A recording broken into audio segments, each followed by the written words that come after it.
नमस्कार, मंडल news bulletin में आपका स्वागत है। आइए पेश करते हैं आज के प्रमुख व मुख्य समाचार। अमरावती महानगर पालिका के आम चुनाव आगामी जनवरी 2026 में होने के स्पष्ट संकेत दिखाई दे रहे हैं। राज्य निर्वाचन आयोग के निर्देशानुसार महानगर पालिका का निर्वाचन विभाग सभी आवश्यक कामों को तेज गति के साथ निपटा रहा है, जिसके तहत हाल फिलहाल ही प्रभाग न्याय प्रारूप मतदाता सूची प्रकाशित करने का काम शुरू किया गया, जिसे देखते हुए माना जा रहा है कि आगामी नवंबर माह में चुनावी आचार संहिता लागू होने के साथ ही 15 जनवरी तक महानगर पालिका का चुनावी कार्यक्रम घोषित हो जाएगा। वही दिसंबर माह तक जिला परिषद, पंचायत समिति, नगर परिषद व नगर पंचायतों के चुनाव भी निपट चुके रहेंगे। अमरावती महानगर पालिका के नए महापौर पद का किस संवर्ग हेतु आरक्षित होता है, इस पद पर भी सभी राजनीतिक दलों की चुनावी रणनीति काफी हद तक निर्भर रहेगी, जिसके चलते एक बार महापौर पद का आरक्षण घोषित होते ही राजनीतिक दलों द्वारा अपने अपने पत्ते खोले जाएंगे, ऐसा माना जा रहा है। महापौर पद के लिए भाजपा, कांग्रेस व शिवसेना जैसी पार्टियों के बीच और इन पार्टियों के भीतर जबरदस्त प्रतिस्पर्धा दिखाई देने का चित्र भी अभी से दिख रहा है, परंतु महापौर पद का आरक्षण घोषित होने के बाद यह चित्र और भी अधिक स्पष्ट होगा। अमरावती महानगर पालिका के इतिहास में करीब 240 करोड़ रुपए का अनुमानित मूल्य रहने वाले सबसे बड़े सफाई ठेके को हासिल करने के लिए विगत 24 अक्टूबर को 4 इच्छुक कंपनियों द्वारा ऑनलाइन तरीके से अपने निविदा प्रस्ताव मनपा प्रशासन के समक्ष प्रस्तुत किए गए थे, जिसमें R&B infra project private limited, P Gopinath Reddy urban, enviro waste management limited व कोनार्क लिमिटेड नामक 4 कंपनियों का समावेश रहा। इन चारों कंपनियों के प्रतिनिधियों ने विगत 14 अक्टूबर को मनपा द्वारा बुलाई गई प्री बिड बैठक में ही हिस्सा भी लिया था, जिसमें 3 अन्य कंपनियों के जनप्रतिनिधि भी शामिल हुए थे, परंतु उस प्री बिड बैठक के बाद उन 3 कंपनियों ने सफाई ठेके की रेस से खुद को पीछे कर लिया और इन 4 कंपनियों द्वारा निविदा पेश करने की अंतिम तिथि यानी 24 अक्टूबर तक मनपा प्रशासन के समक्ष अपने निविदा प्रस्ताव प्रस्तुत किए थे, जिन्हें आज सुबह मनपा प्रशासन द्वारा खोला गया। साथ ही अब इन सभी निविदा प्रस्तावों की तकनीकी आधार पर जांच पड़ताल की जाएगी, जिसके बाद सबसे कम बोली दर्ज करने वाली यानी लोएस्ट वन L1 रहने वाले निविदा धारक को करीब 240 करोड़ रुपए मूल्य वाले सफाई ठेके का जिम्मा सौंपा जाएगा, जिसके बाद निविदा प्राप्त करने वाली कंपनी को अमरावती शहर के प्रत्येक प्रभागों में घरों से निकलने वाले कचरे को संकलित करते हुए उसे सुखली कंपोस्ट डिपो तक निस्तारण करने हेतु पहुंचाना होगा। ऐसे में अब सभी की निगाह इस बात की ओर लगी हुई है कि आखिर इन चारों कंपनियों में से किस कंपनी द्वारा मनपा के इतिहास के सबसे बड़े सफाई ठेके का जिम्मा मिलता है।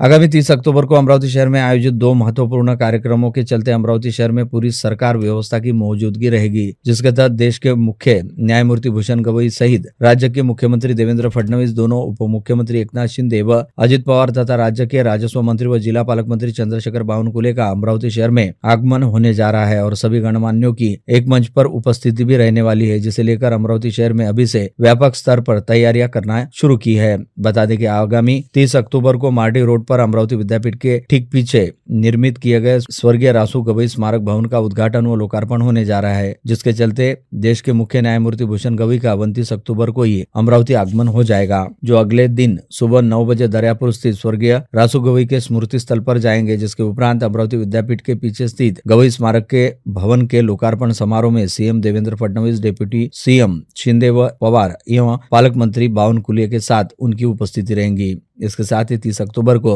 अभिनंदन बैंक की इमारत का उद्घाटन भी सीएम देवेंद्र फडणवीस के हाथों दोनों डिप्टी सीएम व पालक मंत्री की उपस्थिति के बीच होगा, जिसका मुख्य कार्यक्रम संत ज्ञानेश्वर सांस्कृतिक भवन में आयोजित किया गया है।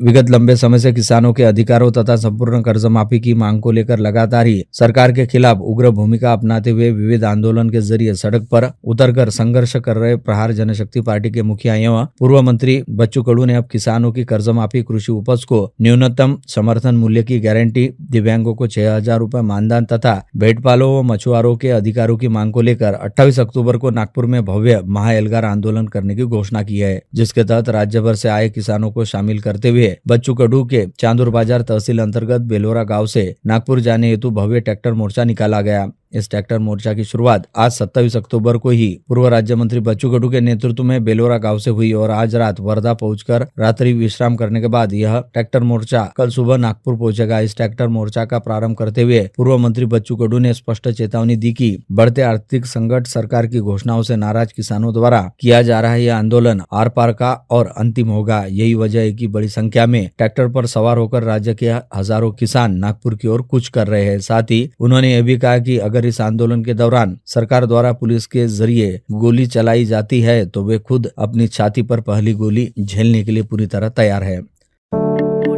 किसानों के अधिकारों मांग के लिए कल से नागपुर में महाएल्गार आंदोलन करने हेतु आज सुबह सैकड़ों हजारों किसानों के साथ ट्रैक्टर मोर्चा लेकर बेलोरा गांव से नागपुर के लिए रवाना होते समय प्रहार जनशक्ति पार्टी के मुखिया व पूर्व राज्य मंत्री बच्चू कडू ने कहा कि अब सरकार जब तक किसानों की मांगों को लेकर लिखित तौर पर कोई ठोस आश्वासन नहीं देती तब तक आंदोलन को खत्म नहीं किया जाएगा। साथ ही बच्चू कडू ने यह भी बताया कि उन्हें राज्य के राजस्व मंत्री व जिला पालक मंत्री चंद्रशेखर बावनकुले ने फोन करते हुए सीएम देवेंद्र फडणवीस के साथ चर्चा हेतु आमंत्रित किया, परंतु इस चर्चा के लिए सीएम फडणवीस से मिलने हेतु जाना है अथवा नहीं, इसे लेकर आज शाम वर्धा में कार्यकर्ताओं के साथ होने वाली बैठक में निर्णय लिया जाएगा। राज्य के राजस्व मंत्री चंद्रशेखर बावनकुले ने कहा कि सरकार सभी सामाजिक घटकों के हितों की रक्षा के लिए कटिबद्ध है और किसी भी मुद्दे का समाधान टकराव नहीं बल्कि संवाद के माध्यम से शीघ्र ही निकाला जाएगा। उन्होंने स्पष्ट किया कि आंदोलन की आवश्यकता नहीं, सरकार गंभीर है, ऐसे में सकारात्मक समाधान जल्द सामने आएगा। मंत्री बावनकुले ने बताया कि किसानों के आंदोलन से जुड़े मुद्दों पर बच्चू कडू, राजेश शेट्टी, महादानकर और अजित नवले सहित कई नेताओं के साथ सकारात्मक चर्चा हो चुकी है।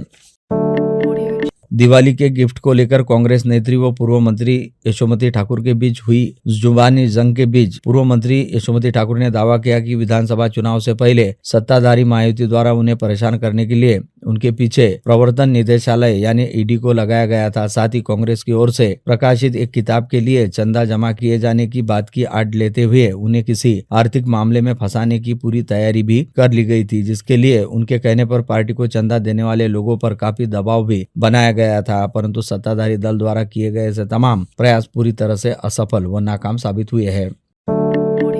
दीपावली के अवसर पर पूर्व मंत्री एवं कांग्रेस नेत्री यशोमती ठाकुर के निवास पर विधायक रवि राणा द्वारा किराना किट भेजकर राजनीतिक टिप्पणी करने के प्रयास ने विवाद को नया मोड़ दिया है। इस कदम से आक्रामक हुई यशोमती ठाकुर ने राणा दंपति को सीधे शब्दों में चेतावनी देते हुए कहा कि भैया भाभी अपनी औकात में रहकर सीख लें, वरना अगली बार जवाब दूंगी कि याद रखोगे। पूर्व मंत्री यशोमती ठाकुर ने कहा कि वे कोई पहली बार हारी हुई नेता नहीं है और न ही चुनाव हारने के बाद वे दल बदलती है, क्योंकि वे गिरगिट की तरह रंग नहीं बदलती।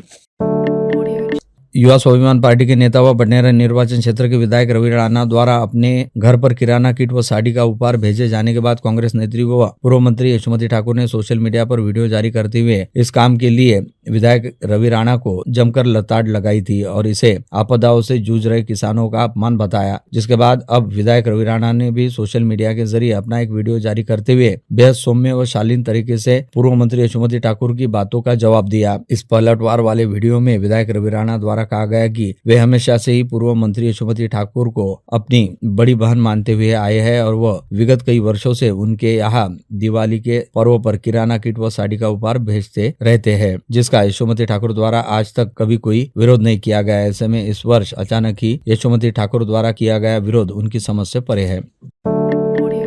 शासन और प्रशासन से सिग्नल स्क्रीन थिएटर को बचाने के लिए निर्णायक लड़ाई करने के लिए सेंट्रल सर्किट सिने एसोसिएशन के तैयार रहने की घोषणा करते हुए अध्यक्ष लोकेंद्र जैन ने सभी सभासदों का सक्रिय सहयोग मांगा। वे स्थानीय राजकमल टॉकीज में एसोसिएशन के 72वें अधिवेशन में सभासदों के द्वारा उपस्थित समस्याओं और चुनौतियों का उत्तर दे रहे थे। अधिवेशन हेतु एसोसिएशन के 4 राज्यों में फैले सैकड़ों सभासद व पदाधिकारी अमरावती पधारे हैं। डिस्ट्रीब्यूटर और प्रदर्शकों ने सिनेमा घरों के विभिन्न मुद्दे सभा में रखे।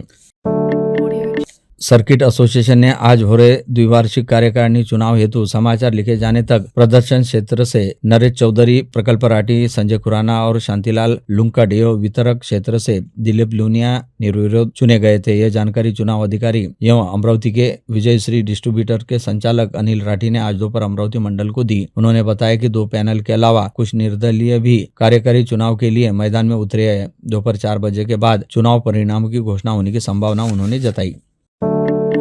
सेंट्रल सर्किट सिने एसोसिएशन के महत्वपूर्ण द्विवार्षिक चुनाव में निर्विरोध चुने गए संजय सुराना ने आरोप लगाया कि महाराष्ट्र सरकार सिग्नल स्क्रीन टॉकीज खत्म करने पर तुली लगती है। उन्होंने राज्य शासन के नानाविध आदेशों और बेसिर पर के कानूनों पर अंगुली रखी। थिएटर्स ओनर्स के हितों में बात करने वाले सुराना ने अध्ययन परक होकर कई सवाल उठाए। उन्होंने अपने एसोसिएशन की कार्यप्रणाली पर भी अमरावती मंडल से बातचीत दौरान सवाल उठाए।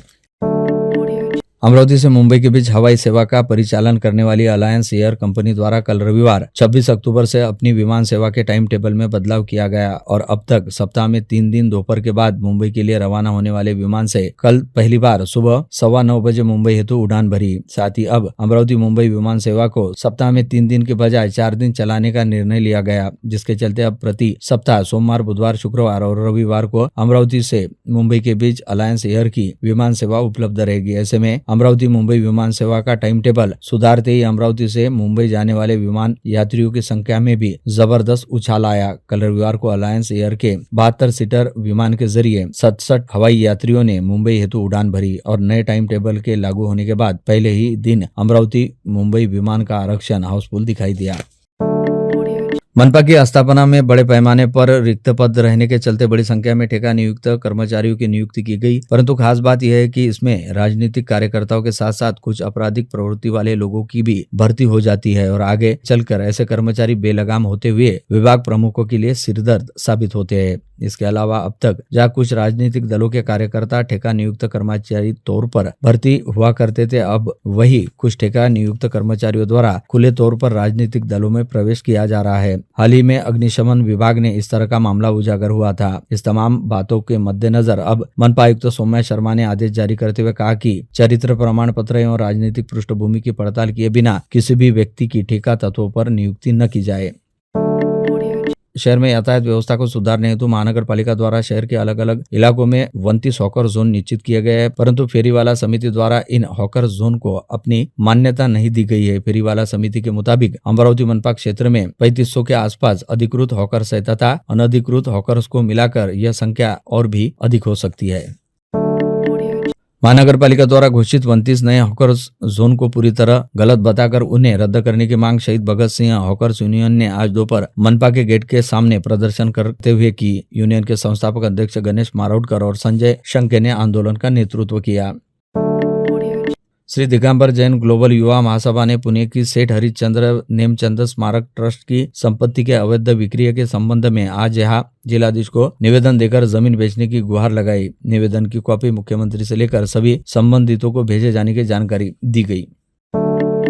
बोडना स्थित श्री क्षेत्र तपोनेश्वर संस्थान में अन्नकूट प्रसादी एवं 56 भोग दर्शन का भव्य आयोजन बड़ी श्रद्धा एवं उत्साह के साथ संपन्न हुआ। आयोजन में श्रद्धालुओं की भारी भीड़ उमड़ पड़ी। दोपहर 12 बजे से शाम 5 बजे तक अन्नकूट प्रसाद का वितरण किया गया। इस अवसर पर संस्थान अध्यक्ष अनिल भोटराज साहू ने अतिथियों का पुष्प गुच्छ से स्वागत किया। दीपावली का पर्व हर्षोल्लास का पर्व होता है। पर्व में प्रतिपदा को गोवर्धन पूजा के नाम से भी जाना जाता है। गोवर्धन अर्थात अन्नकूट इस दिन भगवान को भोग लगाकर भोजन दान की प्रथा है। इसी प्रथा का पालन करते हुए रविवार को महाकाली माता शक्ति प्रतिष्ठान में भक्तों के लिए अन्नकूट का आयोजन किया गया। हजारों भक्तों ने अन्नकूट का लाभ लिया। हिंदी भाषा समाज में दीपावली के पश्चात आने वाले अन्नकूट का विशेष महत्ता है, जिसके कारण विविध समाज वर्ग की ओर से इसी प्रकार के सार्वजनिक अन्नकूट प्रसाद का आयोजन किया जाता है, जिसमें इस वर्ष भी अग्रवाल समाज की ओर से अन्नकूट प्रसाद का आयोजन किया गया। सत्यनारायण मंदिर देवस्थान, महिला जागृति मंडल, अग्रवाल सखी मंच तथा नवयुवक मंडल के सहयोग से आयोजित इस अन्नकूट प्रसादी का कार्यक्रम समाज के 550 सदस्यों की टिफिन सेवा का लाभ दिया गया।